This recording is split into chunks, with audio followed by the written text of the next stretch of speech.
Hello friends, welcome to fitness with Kapil. आज हम बात करने जा रहे हैं कि किस तरह से इस कोविड-19 के सिचुएशन में हम अपने आप को और मजबूत बना सकते हैं, किस तरह से इस सिचुएशन को और फाइट किया जा सकता है। बहुत से गाइडलाइंस हैं जो गवर्नमेंट में इश्यू किए हैं, जिस तरह से आप सैनिटाइजर्स यूज़ करें, मास्क का यूज़ करें, सोशल डिस्टेंसिंग को फॉलो करें। तो ये कुछ गाइडलाइंस हैं जो गवर्नमेंट में दिए हैं, जो आपको ज़रूर फॉलो करने चाहिए। इसके अलावा आप अपने लेवल पे शारीरिक, फिज़िकली क्या चीज़ें कर सकते हैं, जो आपको इस सिचुएशन से फाइट करने में और हेल्प करेगा, ठीक है? तो ये वीडियो थोड़ा-सा टेक्निकल होगा, बट मैं इसको बहुत सिंपल तरीके से आपको बताऊँगा। हमें पता है कि कोविड-19 का जो इन्फेक्शन है, वो लंग्स में होता है। सबसे पहले लंग्स को इफ़ेक्ट करता है, इसीलिए इसको कोविड-19 निमोनिया बोलते हैं, ठीक है? जो नॉर्मल निमोनिया से डिफरेंट होता है और वो कैसे डिफरेंट होता है हम आपको इस वीडियो में समझाएंगे। बट सबसे पहले ये समझना है कि लंग्स का काम क्या है। ऐसा क्या काम करता है लंग्स जिसके फंक्शनिंग में अगर इफेक्ट हो जाए या कुछ प्रॉब्लम हो जाए तो हमारी डेथ भी हो सकती है।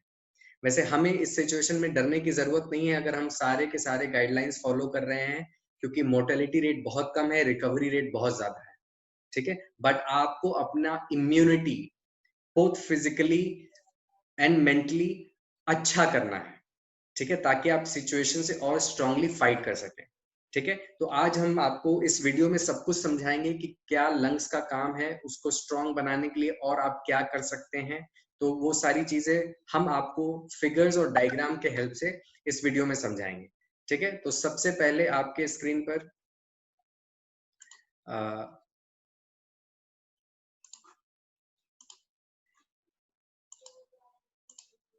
हार्ट, लंग्स इंडिपेंडेंट काम नहीं करता, वो हार्ट के साथ मिलके काम करता है, ठीक है? अब ये हार्ट का जो फिगर आपके सामने है बड़ा कॉम्प्लेक्स है, बट मैं इसको और सिंपल तरीके से समझाऊंगा, ठीक है? सबसे पहले देखते हैं ये कहाँ पे लोकेटेड रहता है।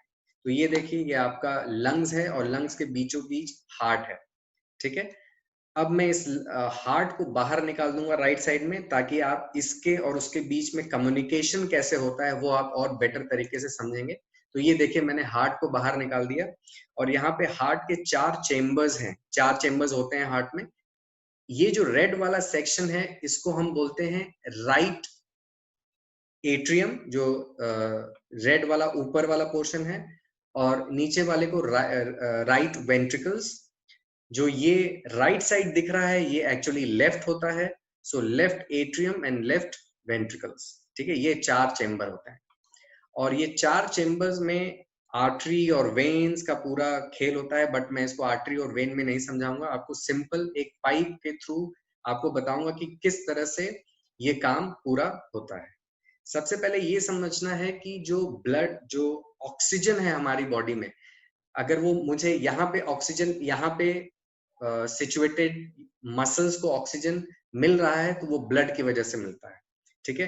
हमारा ब्लड सर्कुलेशन होता है, ब्लड जो है वो बॉडी के हर पार्ट में जाता है, उसमें ऑक्सीजन होता है। वो ऑक्सीजन हमें उस पर्टिकुलर मसल्स को मिल जाता है और फिर वो ब्लड में वापस से ऑक्सीजन रिप्लेनिश यानी कि डाला जाता है। तो वो कैसे काम होता है ये देखिए। सबसे पहले ये देखते हैं कि ये जो मेरा कर्सर पे आप ध्यान दीजिएगा कि ये रेड जो वेन है, ये आपकी बॉडी से डीऑक्सीजनेटेड ब्लड, यानी कि वो ब्लड जिसमें से ऑक्सीजन यूज हो चुका है, उसको आपके शरीर से निकाल के हार्ट के इस चेम्बर में लेकर आता है। वो इस चेम्बर से नीचे की तरफ होते हुए ये जो आर्टरी है, पल्मोनरी आर्टरी बोलते हैं इसको, लंग्स में लेकर जाते हैं, ठीक है? अब लंग्स में जो है वो एल्वियोलीज होते हैं, एयर सैक्स होते हैं जो खुलते हैं और exchange of oxygen and carbon dioxide होता है। यहाँ पे ऑक्सीजन अंदर आता है, कार्बन डाइऑक्साइड बाहर जाता है, ठीक है?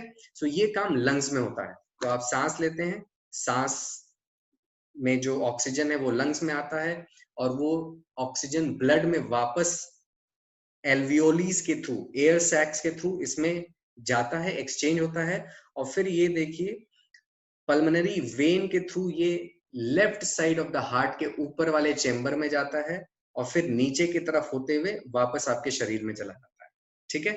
फिर वो जब आपके बॉडी में अंदर जाता है, मसल्स उसको यूज कर लेते हैं ऑक्सीजन को और फिर वापस वो रेड साइकिल रेड के ऊपर से वापस इस तरह से ये पूरी एक साइकिल बन जाती है, ठीक है। इसको रेस्पिरेटरी सिस्टम बोलते हैं, ठीक है ना। सो लंग्स का काम है आपके ब्लड में ऑक्सीजन और कार्बन डाइऑक्साइड का एक्सचेंज करना, ठीक है। और ये होता है सेल्यूलर लेवल पे एयर सैक्स में, जिसको टेक्निकल टर्म में एल्वियोलीज भी बोलते हैं, ठीक है। तो जब कोविड इन्फेक्शन आपके लंग्स में होता है तो वो क्या प्रॉब्लम क्रिएट करता है ये देखते हैं। तो ये एक आर्टिकल है मेडिकल न्यूज टुडे का जिसमें एक्सप्लेन किया गया है क्या टेक्निकलिटीज होती हैं। तो इसमें सबसे पहले ये बताया गया है कि एक कंपाउंड होता है, देखिए मैंने हाईलाइट किया है और इस आर्टिकल का लिंक मैं डिस्क्रिप्शन बॉक्स में भी डाल दूंगा। तो इसको मैं हिंदी में आपको समझा रहा हूँ कि एक कंपाउंड है जो आपके लंग्स में प्रोड्यूस होता है, सरफेक्टेंट बोलते हैं उसको। सरफेक्टेंट इज अ कंपाउंड जिसका काम होता है एयर सैक्स जो एल्वियोलीज होते हैं उसको खोलने का, ठीक है, ताकि ऑक्सीजन और कार्बन डाइऑक्साइड का एक्सचेंज हो पाए, ठीक है। बट कोविड 19 जो इन्फेक्शन है वो उस एरिया ऑफ द लंग्स को इंपैक्ट करता है जो सरफेक्टेंट को प्रोड्यूस करता है। और सरफेक्टेंट की कमी से, ये देखिए थर्ड फेज में जब आपको निमोनिया हो जाता है, इसमें ये लिखा हुआ है कि reduced surfactant in the alveoli from the viral destruction of pneumocytes makes it difficult for the lungs to keep the alveoles open. alveoles मतलब air sacs। तो जब surfactant के प्रोडक्शन में गिरावट होती है तो एयर सैक्स के खुलने और बंद होने में भी प्रॉब्लम होना शुरू हो जाता है और यहीं से वो ऑक्सीजन एक्सट्रैक्शन जो ऑक्सीजन एक्सचेंज है इसमें प्रॉब्लम आने लगती है। बट जो कार्बन डाइऑक्साइड का एक्सचेंज है, जो बाहर थ्रो करने वाला जो सिस्टम है, वो इम्पैक्ट नहीं होता। तो कार्बन डाइऑक्साइड बिल्डअप नहीं होता आपके बॉडी के अंदर और आपको तुरंत प्रॉब्लम का एहसास नहीं होता। अगर कार्बन डाइऑक्साइड बिल्डअप होने लगता है जो नॉर्मल निमोनिया में होता है तो हमें तुरंत इसका एहसास होता और हम तुरंत डॉक्टर के पास जाके इसका ट्रीटमेंट ले सकते थे। बट इस केस में क्या होता है, कार्बन डाइऑक्साइड बिल्डअप नहीं होता तो हमें कोई प्रॉब्लम नजर नहीं आती। और ऑक्सीजन का सैचुरेशन जो 100 होना चाहिए वो धीरे धीरे 90, 80, 70 और 60, 50 के पास जब पहुंचने लगता है तब हमें सांस लेने में प्रॉब्लम होने लगती है, ठीक है। तो हमें ऐसा क्या करना है कि हम अपने इस लंग्स की कैपेसिटी को, जो एल्वियोलीज हैं या इनकी जो exchange of oxygen and carbon dioxide, इसको हम और स्ट्रॉन्ग बना सके, ठीक है। सो उसके लिए हम अपने हार्ट को, अपने लंग्स को चैलेंज करते हैं। कैसे चैलेंज करते हैं? अपने हार्ट रेट को बढ़ा के, ताकि वो सर्कुलेशन जो है वो और स्पीड में हो जाए। और हम हार्ट रेट कैसे बढ़ा सकते हैं? एक्सरसाइज करके, ठीक है। तो जब आप एक्सरसाइज करते हैं तो आपका हार्ट रेट बढ़ जाता है। हार्ट रेट क्यों बढ़ जाता है?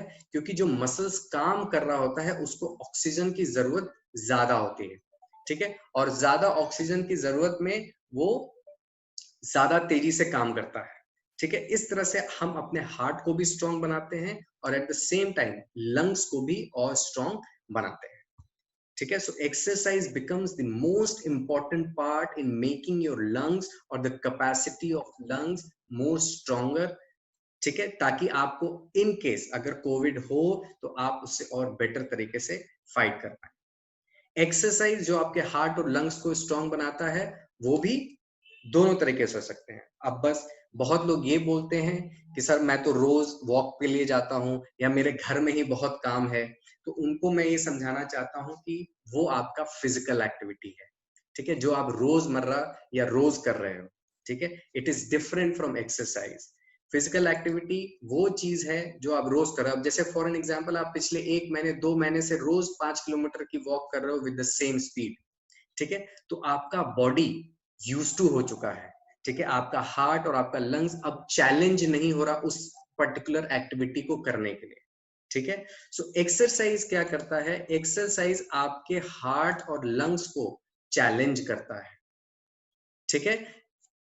और दोनों तरह का आपको एक्सरसाइज करना चाहिए, कार्डियो भी करना चाहिए और स्ट्रेंथ भी करना चाहिए, ठीक है। कार्डियो में और भी एक्टिविटीज होती हैं जैसे जॉगिंग हो गया, स्विमिंग हो गया, रनिंग हो गया, ठीक है। मैं इस वीडियो में आपको कार्डियो में HIIT करता नजर आ रहा हूँ, high intensity interval training.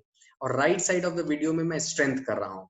Body weight से भी आप स्ट्रेंथ कर सकते हैं, जैसे योगा या पिलाटेस, ये सब बॉडी वेट की स्ट्रेंथनिंग एक्सरसाइजेज हैं, ठीक है। सो दोनों टाइप की एक्सरसाइजेस को अपने स्केड्यूल में जरूर इंक्लूड करें। इससे आपका हार्ट, आपके लंग्स बहुत स्ट्रांग बनेंगे। और रोज अपने आप को चैलेंज करें, ठीक है। So this is how you build yourself और you make your lungs more stronger and it helps you fight the given current situation, the कोविड-19 सिचुएशन, ठीक है। तो मैं अपने अगले वीडियो में न्यूट्रिशन के बारे में बात करूंगा कि किस तरह से न्यूट्रिशन हेल्प कर सकता है आपकी इम्यूनिटी बनाने में। देखिए, दो अलग चीजें हैं। पीपल आर मोर फोकस्ड, आज के टाइम में पीपल आर मोर फोकस्ड कि उनका जो इम्यूनिटी है वो सिर्फ और सिर्फ खाने से बन जाए या खाने से बनता है, ये मिथ है। इम्यूनिटी दोनों तरीके से होती है। आप खाएंगे, खाने से आपका हार्ट और आपके लंग्स स्ट्रांग नहीं होंगे। आपका विटामिन्स और न्यूट्रिशन लेवल बेटर होगा, इसलिए इम्यूनिटी बनती है न्यूट्रिशन से। जब आप एक्सरसाइज करते हैं तो आपका हार्ट और लंग्स और स्ट्रांग होता है। अगर कोई इन्फेक्शन होता है, उस केस में आपके पास आपके लंग्स या आपके हार्ट की ज्यादा कैपेसिटी होती है फाइट करने की, ठीक है। सो हम न्यूट्रिशन के बारे में अगले वीडियो में बात करेंगे बहुत जल्द। So friends, thank you so much for watching my videos. मेरे यूट्यूब चैनल को जरूर सब्सक्राइब करें, ठीक है। और मेरे चैनल पे आपको बहुत सारे वीडियोस मिलेंगे न्यूट्रिशन से रिलेटेड एंड एक्सरसाइज से रिलेटेड, उसको आप देख सकते हैं, ठीक है। मैं इंस्टाग्राम पे, आप मुझे फॉलो कर सकते हैं, मैं अपने वर्कआउट वीडियोस इंस्टाग्राम पे डालता हूँ। और अगर आप लखनऊ में हैं तो हमारा फिटनेस और डाइट स्टूडियो है, महानगर में लोकेटेड है, आप हमें अप्रोच कर सकते हैं। Thank you so much for watching my videos. Bye bye.